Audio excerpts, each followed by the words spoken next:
Good morning students.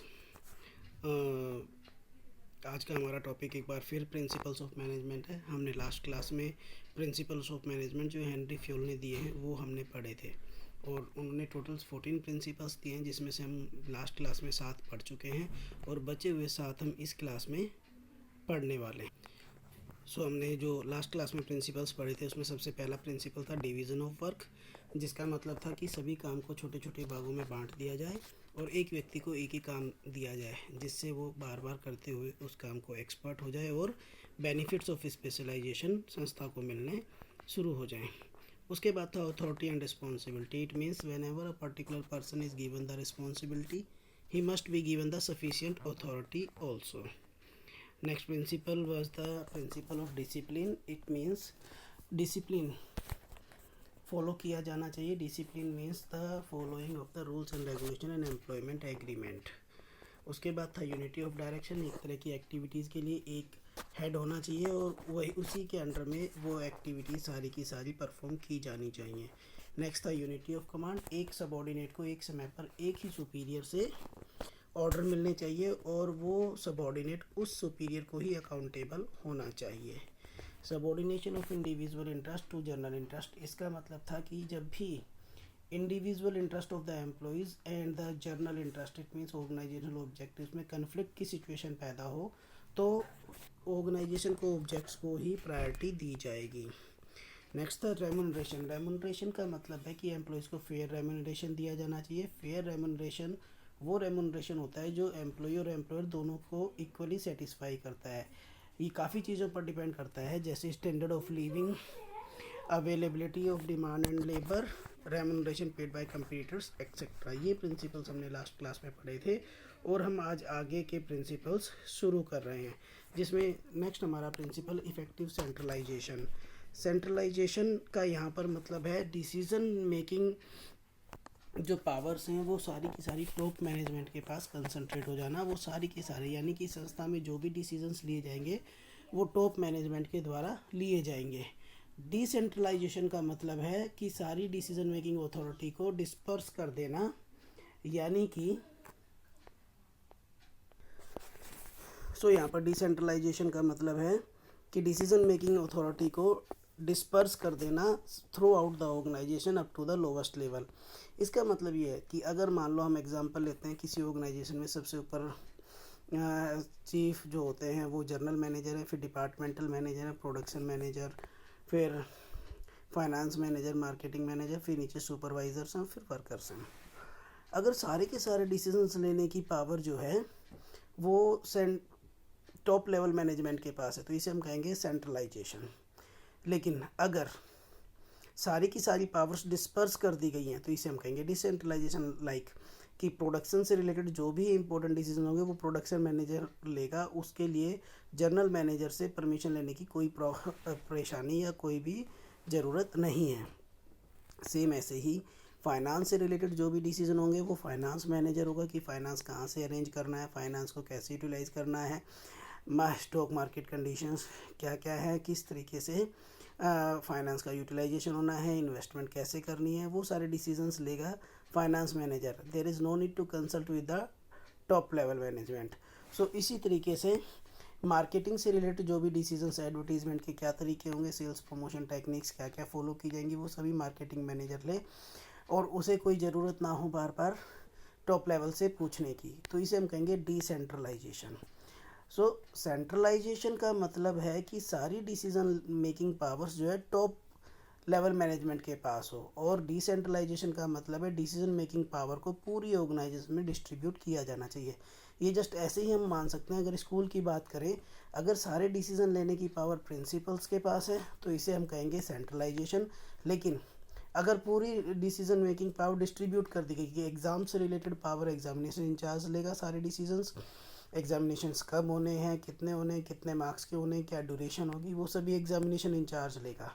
Commerce से related जो भी डिसीजंस होंगे वो हेड ऑफ डिपार्टमेंट कॉमर्स लेगा। इसी तरीके से साइंस डिपार्टमेंट से रिलेटेड HOD साइंस लेंगे और प्राइमरी से रिलेटेड HM सर लेंगे। तो इसे हम कहेंगे डिसेंट्रलाइजेशन। लेकिन अगर ये सारे के सारे डिसीजन लेने की पावर प्रिंसिपल्स के पास हो और हर एक बात के लिए उनसे कंसल्ट करना पड़े, तो इसे हम कहेंगे सेंट्रलाइजेशन। तो ये तो था डिसेंट्रलाइजेशन और सेंट्रलाइजेशन का मीनिंग। अब इफेक्टिव सेंट्रलाइजेशन, ये प्रिंसिपल कहता है कि किसी भी ऑर्गेनाइजेशन में ना तो कंप्लीट सेंट्रलाइजेशन होना चाहिए ना कंप्लीट डिसेंट्रलाइजेशन होना चाहिए। It is the combination of the both. जो रूटीन डिसीजन लेने की पावर है वो डिस्ट्रीब्यूट कर दी जानी चाहिए, और जो इम्पोर्टेंट डिसीजंस लेने की पावर है वो टॉप लेवल मैनेजमेंट के पास होनी चाहिए।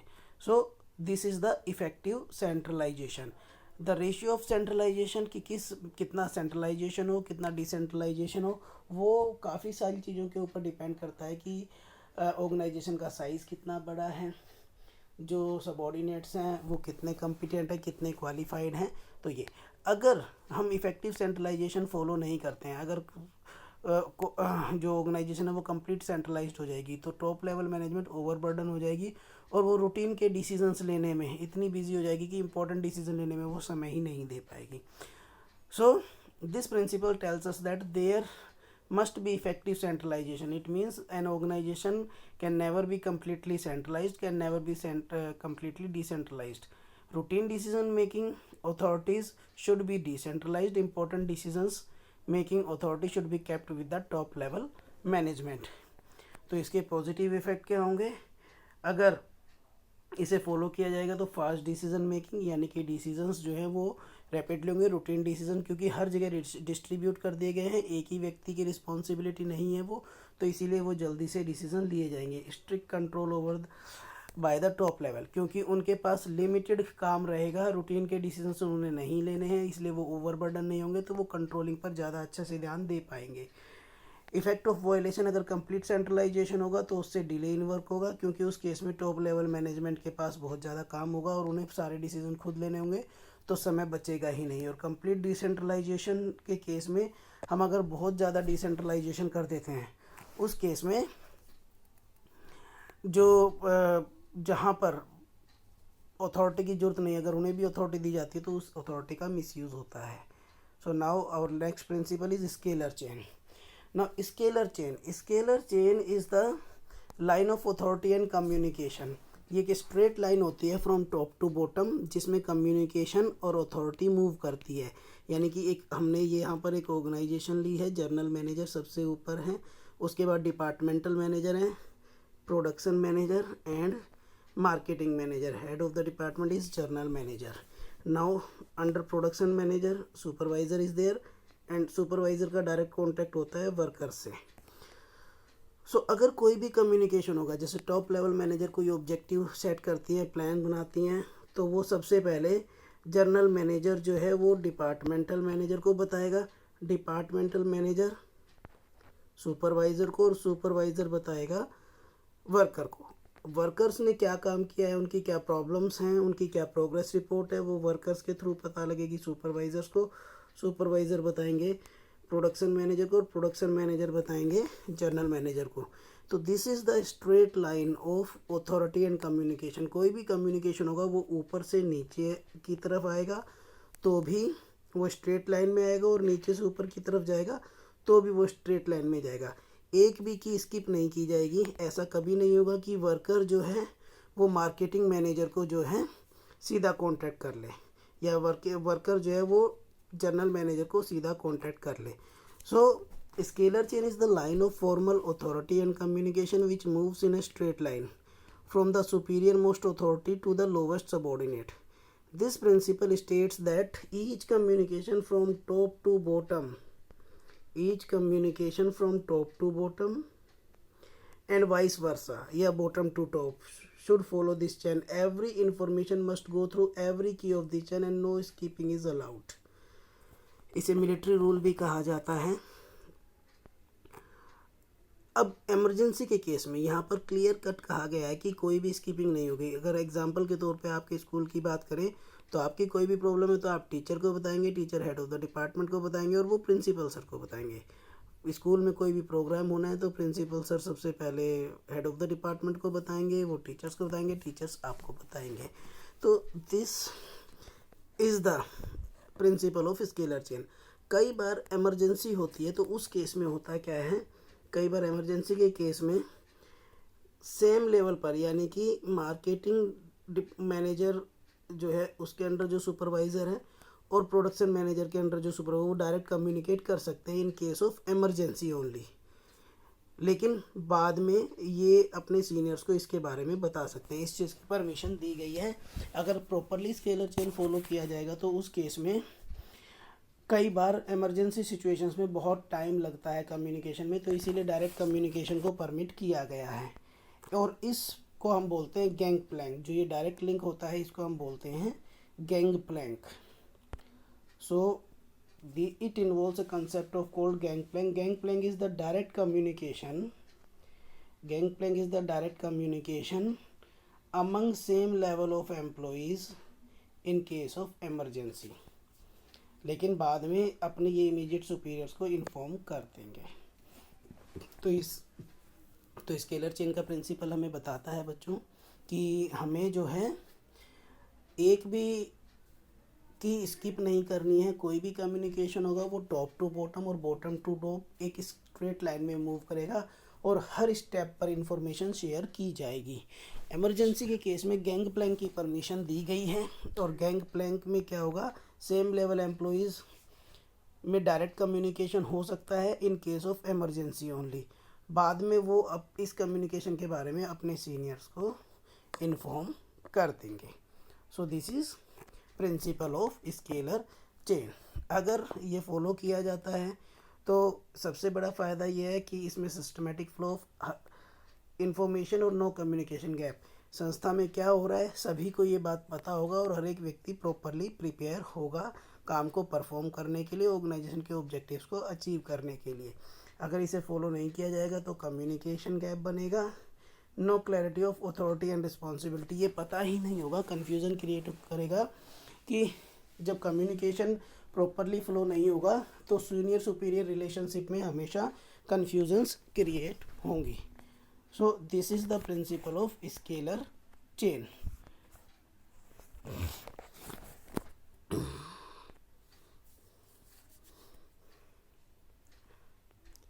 Now our next principle is principle of order. नाम से जैसे पता चलता है यहाँ पर कि प्रिंसिपल ऑफ ऑर्डर कि ऑर्डर देने से रिलेटेड है, इसका ऑर्डर देने से कोई लेना देना नहीं है। प्रिंसिपल ऑफ ऑर्डर बताता है proper arrangement of things and proper arrangement of persons in the organisation. Suppose करो आपको अपने स्कूल में बच्चों अगर बुक्स लेनी है तो आप कहाँ जाएंगे, लाइब्रेरी में, यानी बुक्स के लिए एक पर्टिकुलर जगह रखी गई है लाइब्रेरी। अगर बुक्स के लिए पर्टिकुलर जगह ना हो, बुक्स को कहीं भी रखा जाए तो प्रॉब्लम क्या क्रिएट होगी।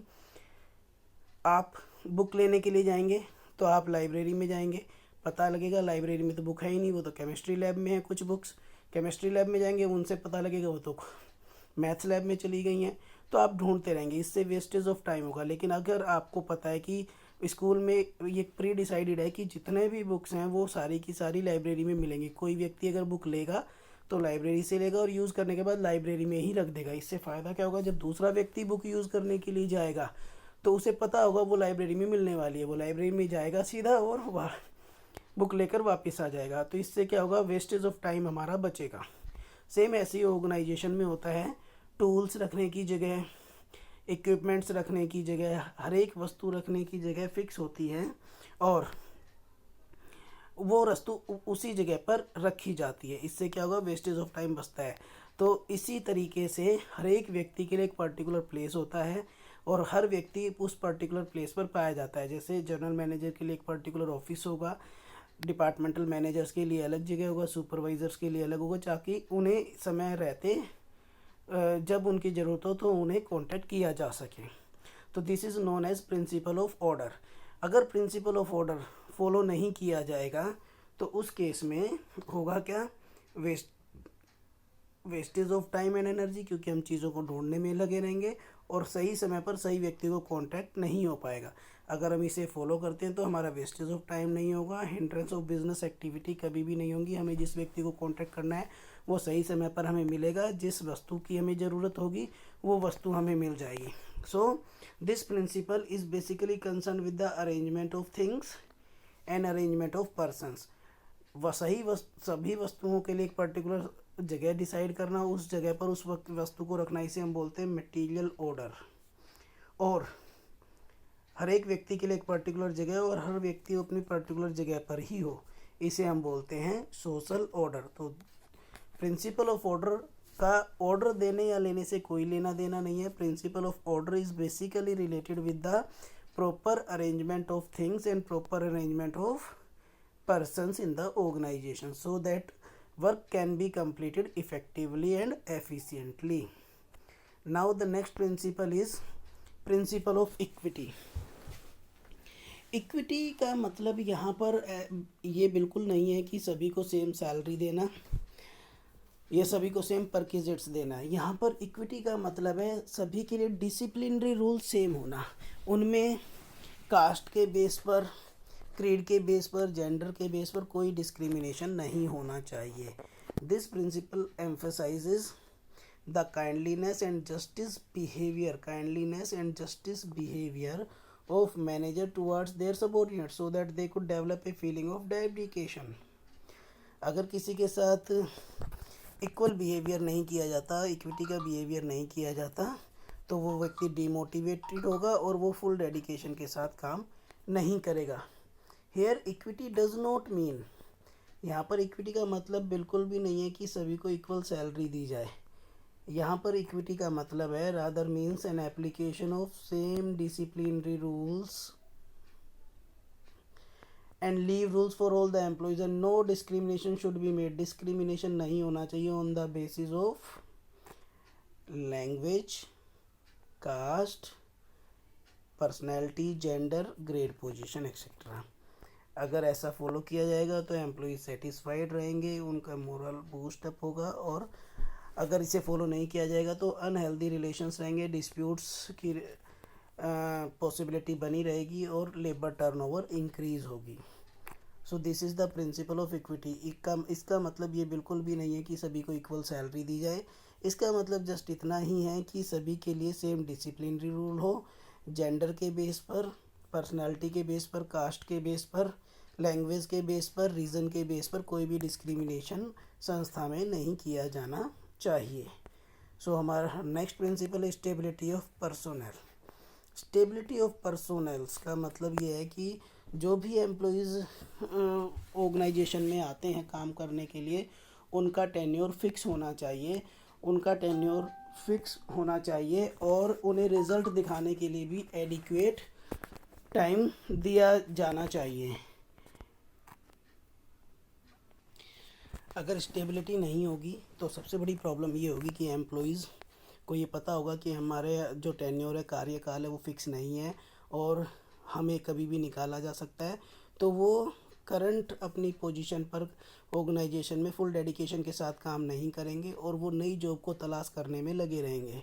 और अगर वो नई जॉब को तलाश करने में लगे रहेंगे तो वो अपनी करंट जॉब को अच्छे से परफॉर्म नहीं करेंगे।